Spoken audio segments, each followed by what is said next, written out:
کبھی ان کا جسم ملکوتی خصائص کے ساتھ ہوتا.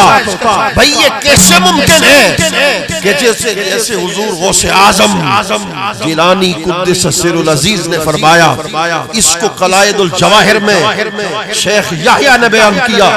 وہ فرماتے ہیں کہ 1 سال تک میں نے پانی کا ایک قطرہ بھی نہیں پیا. عقل مان نہیں سکتی، تسلیم نہیں کر سکتی کہ 3 دن تک انسان پانی نہ پیے تو ختم ہو جائے. آپ فرما رہے ہیں میں 1 سال تک میں نے پانی کا ایک قطرہ نہیں پیا، جنگلوں میں رہا. اس کی وجہ جواب کیا ہے؟ نقلبہم من عالم الی عالم. کبھی وہ عالم ناسوت میں ہوتے تو غذا کی ضرورت ہوتی، کبھی وہ عالم ملکوت میں ہوتے. عالم ملکوت کی مثال دے دیتا ہوں، فرشتے نہ کھاتے ہیں نہ پیتے ہیں نہ سوتے ہیں. ناسوتی میں رہنے والے ہم انسان کھاتے بھی ہیں، پیتے بھی ہیں، سوتے بھی ہیں. تو اللہ چاہتا تو اپنی قدرت سے ولیوں کی ذات میں کبھی ناسوتی خصائص کو پیدا کر دیتا، کبھی فرشتوں کے خصائص کو پیدا کر دیتا. نعرہ تکبیر، نعرہ رسالت، نعرہ تحقیق، 5 نعرہ پنجمی سالک، نعرہ حیدری، شان اولیاء، مقام اولیاء.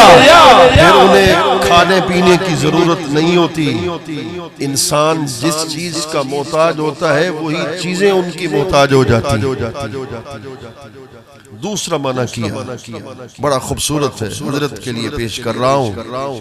نقلبہم بین الفناء والبقاء. فرمایا ہم انہیں پھیر دیتے تھے مقام فنا کی طرف اور کبھی مقام بقا کی طرف. فنا کس کو کہتے ہیں اور بقا کس کو کہتے ہیں؟ آئیے پھر سنتے ہیں. اس کے کئی معنی ہیں. پہلا معنی جو عام علماء بیان کرتے ہیں کہ فنائیت کا مقام یہ ہے کہ اللہ کا ولی اس دنیا سے چلا گیا، کیونکہ حی اور قیوم اللہ کی ذات ہے، مگر اس کا ذکر باقی رہتا ہے. تو دنیا سے چلا جانا یہ ولی کا مقام فنا ہے. اس مقام فنا کے بعد ان کا ذکر قیامت تک باقی رہ جانا یہ ان کا مقام بقا ہے. مگر حضرت سلسلہ عالیہ نقشبندیہ کا بادشاہ حضرت خواجہ باقی باللہ رحمت اللہ تعالی علیہ سے کسی شخص نے پوچھا فنا کس کو کہتے ہیں؟ حضور بقا کس کو کہتے ہیں؟ فرمایا جو میرا جنازہ پڑھانے آئے گا اس سے پوچھ لینا کہ فنا کس کو کہتے ہیں اور بقا کس کو کہتے ہیں. جنازہ ہوا حضرت خواجہ باقی باللہ رحمت اللہ تعالی علیہ کا، صفیں بند گئی، ایک نقاب پوش آیا ہے، اس نے آپ کا جنازہ پڑھایا ہے، گھوڑے پر سوار ہو کر جانے لگا ہے، مرید پیچھے بھاگا ہے. ذرا رک جائیے، میرے شیخ نے کہا تھا جو میرا جنازہ پڑھانے آئے گا اس سے پوچھ لینا فنا کس کو کہتے ہیں، بقا کس کو کہتے ہیں. تو نقاب پوش نے کہا کہ تمہیں فنا اور بقا سنا دوں یا فنا اور بقا دکھا دوں؟ اس نے کہا حضور دکھا دے تو بڑی بات ہوگی. جب اس نقاب پوش نے اپنے چہرے سے نقاب ہٹایا تو جن کا جنازہ تھا وہ بھی باقی باللہ تھے، جو گھوڑے پہ سوار ہو کے جا رہے تھے یہ بھی باقی باللہ تھے. فرمایا یہ اس کا مقام فنا ہے، جس کو دیکھ رہے ہو یہ اس کا مقام بقا ہے. ہر صورت وچ دیدار دٹھو. خواجہ غلام فرید فرماتے ہیں ہر صورت وچ دیدار دٹھم، کل یار اغیار کو یار دٹھم. پہلے اس سے کہا شیخ نے بہر سو جلوہ دلدار دیدم، بہر چیزیں جمال یار دیدم، جو خود رو بنگرم دیدم ہمونس جمال خود، جمال خود جمال یار دیدم. فرمایا جب میں اپنے آپ کو میں نے دیکھا تو اپنے نہیں آیا جس کو میرے پیران پیر حضور گنج شکر نے بیان کیا من یم واللہ یارا من یم خدا کی قسم میں نہیں ہوں جس کا ترجمہ میں اسی شعر سے کرتا ہوں تمہیں دھوکہ لگا ہے میں نہیں ہوں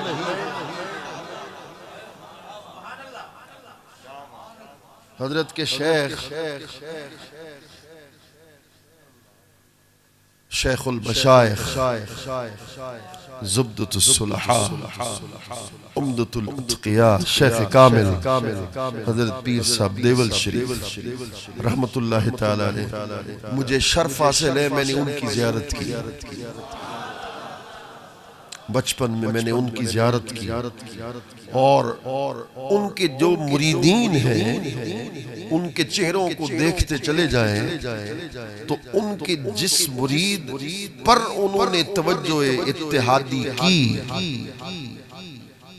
ان کی صورت کا جلوہ آپ ان کی مریدوں میں دیکھ لیں گے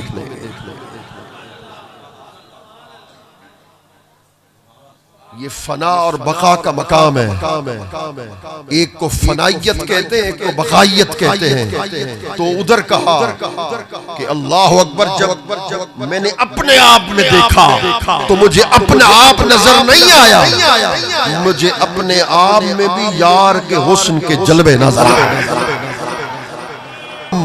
کت منطق صرف تے نحو دی ٹھم کت اسم تے فعل تے حرف دی ٹھم کت کتب معین الدین دی ٹھم کت فخر جہاں دلبال اس کو آسان سے لفظوں میں بتا دوں علماء بیٹھے اس مقام کو شان مظہریت بھی کہتے ہیں شان مظہریت جس کو حضرت شیخ محقق کو یہ نہ کہہ دے کہ بس آیت شعر پڑھ کے چلے گئے شیخ محقق حضرت شاہ عبدالحق محدث دہلوی رحمت اللہ تعالیٰ نے بیان کیا فرمایا کہ باقی جتنی انبیاء ہیں وہ اللہ کی صفات کے مظہر ہیں بس سید رسول مظہر ذات حق است و ذات حق دروے بالذات است فرما باقی جتنے انبیاء ہیں وہ اللہ کی صفات کے مظہر ہیں مصطفیٰ خود خدا کی ذات کے مظہر ہیں اس کو اعلیٰ حضرت نے بیان کیا میں قربان جاؤں ملک سخن کی شاہی تجھ کو رضا مسلم یہ سمت چل دیے ہو سکے بٹھا دیے ہیں اعلیٰ حضرت فرماتے ہیں تین چیزیں ہوتی ہیں ایک اسماء ایک صفات ایک ذات یہ دنیا میں ایک اللہ کی اسماء ہے ایک اس کے صفات ہے ایک اس کی ذات ہے فرماتے اسماء صفات کے مظہر ہیں جس کو نہ بھی سمجھ آئے تو کوئی بات نہیں میں اعلیٰ حضرت کا قول پیش کر رہا ہوں فرماتے ہیں اسماء جو ہوتے ہیں وہ صفات کے مظہر ہیں صفات ذات کے مظہر ہیں تو اسماء بالواسطہ مظہر ذات ہے چونکہ آگے صفات کھڑی ہے رسول اللہ خود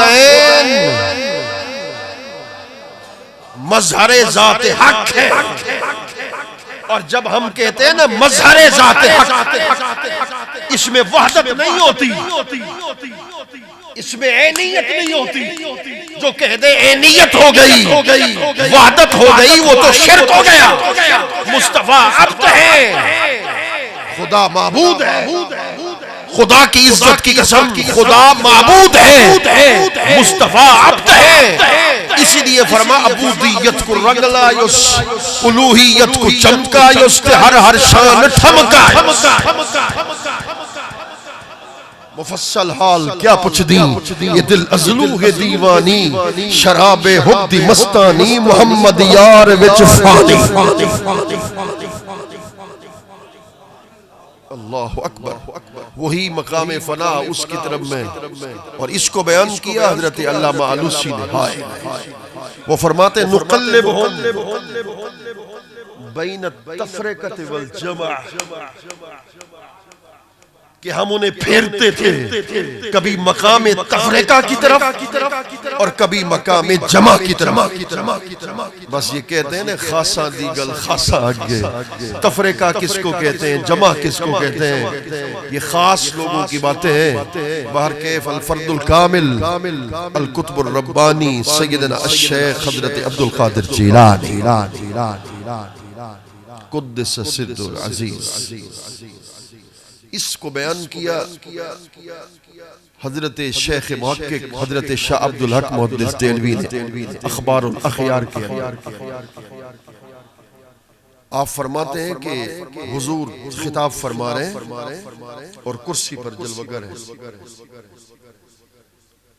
تھوڑی دیر گزری آپ آسمان کی طرف اڑ گئے. حضور غوث پاک دوبارہ پھر کرسی پر بیٹھے خطاب شروع کر دیا. جب خطاب ختم ہوا تو خلفاء کھڑے ہو گئے. حضور یہ اچانک کہاں پرواز کی, میرے غوث کی پرواز تو اچانک کہاں پرواز کی. فرمایا جب میں خطاب کر رہا تھا تو میں نے آسمان کی طرف دیکھا. ابو العباس حضرت خواجہ خضر میرے اوپر ایسے اڑ رہے تھے تو میں نے بھی اڑ کر ان سے کہا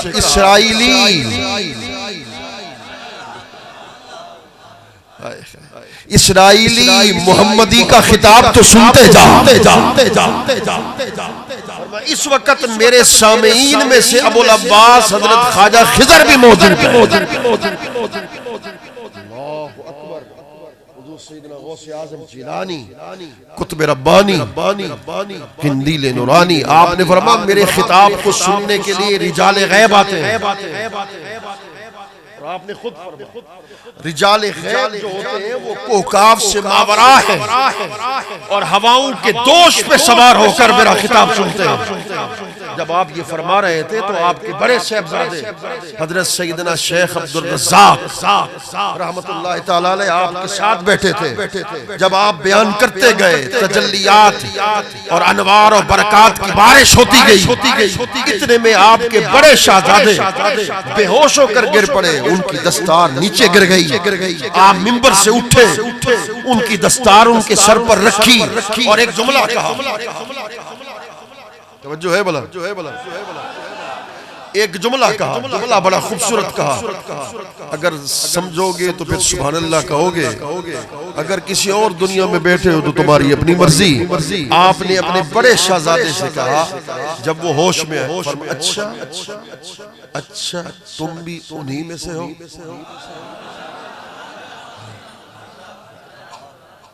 رجال غیب جب ہوش آیا تو لوگوں نے ان سے پوچھا آپ نے کیا دیکھا. فرمایا خدا کی قسم غوث پاک ادھر خطاب کر رہے تھے.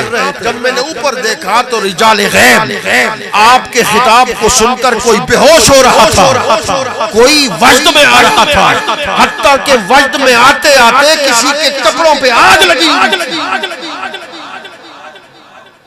باطن کی آگ ظاہر پر آ گئی.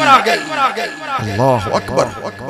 حضور سیدنا غوث اعظم قطب ربانی الفرد الکامل. یہ جو قادری ہیں چشتی ہوں اور مجھے سلسلہ قادریہ سے بھی بغداد شریف سے بیعت کی اجازت حاصل ہے. یہ میرے لیے شرف ہے. مگر ایک بات عرض کر دوں, تم خوش نصیب ہو, قادریوں خوش نصیب ہو اس لحاظ سے کہ آپ نے خود اعلان کر دیا. آپ نے بھی اعلان کیا, اس کو شیخ محقق نے بھی بیان کیا. فرماتے قالوا زمن الشیخ عبدالقادر جیلانی مریدی ہے. فرمایا کہ حضور شیخ عبدالقادر جیلانی قیامت اپنے ہر مرید کے ضامن ہو گئے کہ ان کا کوئی مرید اس وقت تک دنیا سے نہیں جائے گا جب تک اس کی توبہ کو خدا اپنی بارگاہ میں قبول و منظور فرما لے.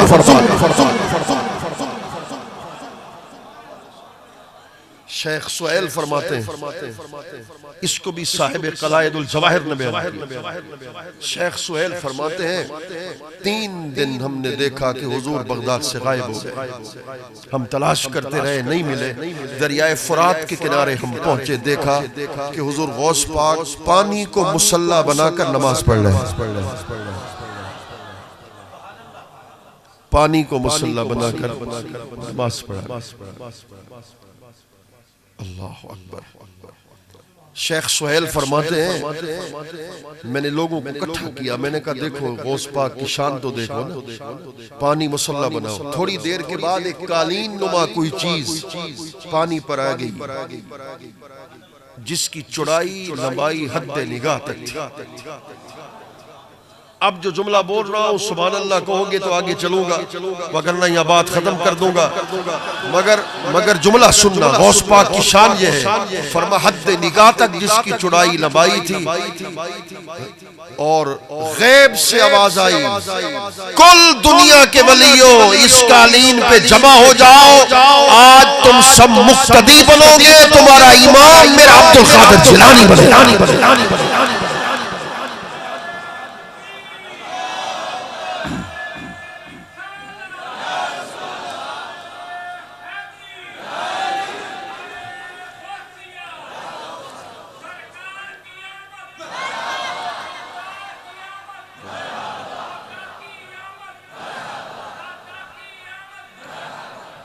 فرمایا کہ حضور غوث پاک مقتدا بنے، آپ نے اللہ اکبر کہا۔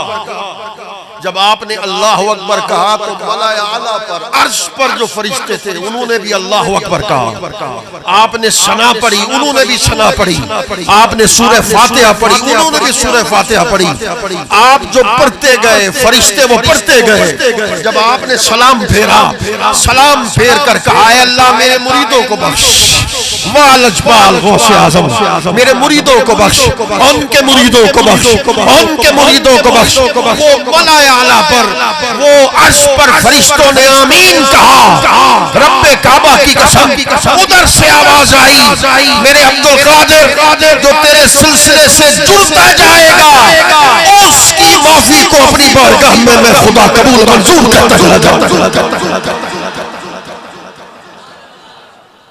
حضور غوث اعظم جیلانی قطب ربانی، یہ بات تو بڑی مشہور ہے مگر میں ذوق کے لیے عرض کر دیتا ہوں، اس لیے عرض کر دیتا ہوں کہ میرا اپنا شوق ہے، اللہ مجھے بغداد کی زیارت سے مشرف کرا دے۔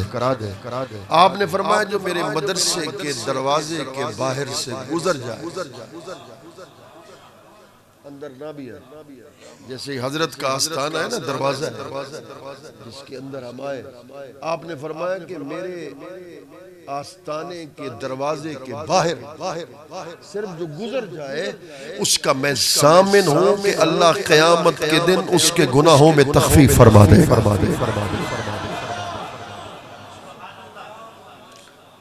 ایک اور جملہ میرا دل کہتا ہے ساری رات ان کی تعریف و توصیف کرتا رہا ہوں، ان کے اقوال کو بیان کرتا رہا ہوں۔ سلسلہ قادریہ سولیہ کے پیشہ دنیا میں ایک دن میری ان سے ملاقات ہوئی، میں نے اقوال ان سے پیش کرنے شروع کر دیے۔ انہوں نے فرمایا تم پڑھتا جا۔ میں پڑھتا گیا، وہ سنتے گئے، جب وہ سنتے گئے میں پڑھتا گیا، کئی دیر جب گزری تو انہوں نے اپنے خلیفے کو بلایا اور ایک کتاب پر اپنے سائن کیے۔ میں نے کہا